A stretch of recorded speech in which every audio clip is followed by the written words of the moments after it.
In 1932, Australia declared war. Not on a country, not on a political ideology, on birds. Yes, birds.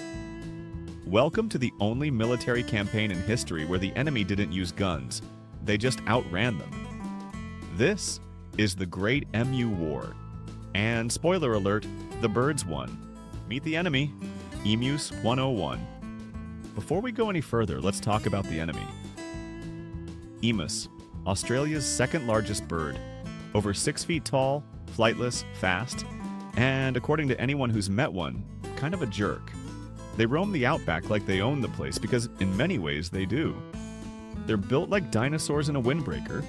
Long legs, sharp beaks, and dead eyes that suggest they've seen things. Their natural habitat is wherever they feel like, and during migration season they form hordes that would make Viking raiders blush. You can't intimidate an emu. They've outlived megafauna and now machine guns. It's 1932. Australia is recovering from the Great Depression with the same speed it later pursued emus. Spoiler, not fast. Thousands of unemployed World War I veterans were given farmland in Western Australia as part of a government scheme to both reward service and feed the nation. A noble idea. Except for one critical flaw, nobody told the emus. Roughly 20,000 emus, yes, someone counted, migrated inland after breeding season, saw the freshly planted wheat fields and thought, nice, we live here now. They weren't visitors, they were squatters, and they rolled into those farms like it was bird spring break.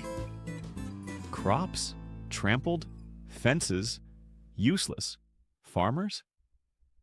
One emotional breakdown away from building trebuchets. Desperate, the farmers contacted the government. But instead of, hiring pest control, the government skipped straight to DEFCON 1. We'll send the army, they said, as if birds could understand diplomacy. Enter Major G.P.W. Meredith, a real soldier. Real medals, real mustache. He was handed 2 Lewis machine guns, 10,000 rounds of ammunition, and told, go deal with the birds. It was like sending Rambo to clear out a petting zoo. Phase 1. Find the emus. Easier said than done. Turns out emus have the survival instincts of trained spies. They scattered in all directions like hairy velociraptors with a personal vendetta against wheat. When the soldiers finally got a clean shot, the gun jammed. That's it. That's the metaphor for the entire operation. One day, 2,500 rounds were fired. Confirmed kills? Maybe a dozen. That's a hit rate of, we tried. Also, emus run 30 miles per hour. For context, that's faster than Usain Bolt. And they don't skip leg day. At one point, the soldiers mounted a Lewis gun to a truck. Emus zigzagged. Truck didn't. They missed every shot and nearly tipped the vehicle. According to reports, the emus developed, brace yourself, guerrilla tactics. They traveled in small groups, used lookouts, and learned to dodge gunfire. It's unclear if they also had encrypted radios and camouflage, but we can't rule it out. Major Meredith filed a report saying that a wounded emu could still outrun a horse. You read that right. A half-dead bird was still more athletic than a cavalry mount. By the end of round 1, the army claimed 50 kills. The emus claimed land rights. The press roasted the government like it was Thanksgiving. One headline read, "Emus defy machine guns.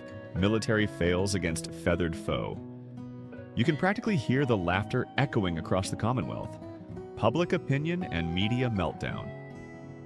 While the emus were dodging bullets and wrecking fields, the Australian public was doing something else. Laughing. Newspapers had a field day. The Sydney Morning Herald casually referred to it as a comedy of errors.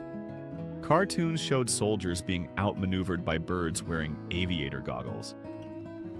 One op-ed suggested maybe the emus deserved the land more than the farmers. And honestly, after firing thousands of bullets and hitting nothing but dirt and dignity, it was hard to disagree. It wasn't just a military loss, it was a PR nightmare. Some began to question whether this was an actual war or an extended Monty Python sketch. But wait, there's a sequel, because Australia doesn't learn. Or maybe they thought the birds had unionized and could now be negotiated with. Round 2 began a month later. Same players, same guns. This time, better tactics.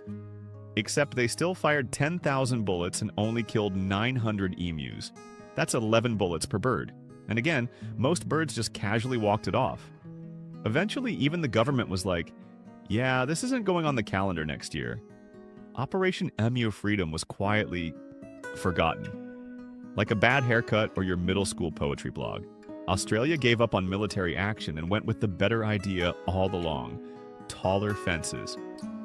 Major Meredith remained a good sport about it. He respected the emus, calling them highly intelligent and remarkably evasive. If you're a soldier and your official conclusion is, yeah, we got outplayed by the birds, like, that's the end of the meeting. To this day, Australia has never declared war on birds again. Lesson learned: the Great Emu War remains one of the strangest chapters in military history, and maybe it's most honest. Because sometimes nature looks at human hubris and says, not today, conspiracy or cover-up. Naturally, the legend of the Emu War only grew over time. Some conspiracy theorists, yes, they exist, believe the real number of emu casualties was classified to protect national pride. Others argue the war was a distraction from economic issues or an elaborate prank on Major Meredith. But let's be real, if this was a cover-up, it was the worst one ever. You don't launch a secret military op and then let the press tag along. No, the Emu War was 100% genuine and 100% Australia. Where else would you get a government-endorsed battle plan that ends in feathered domination?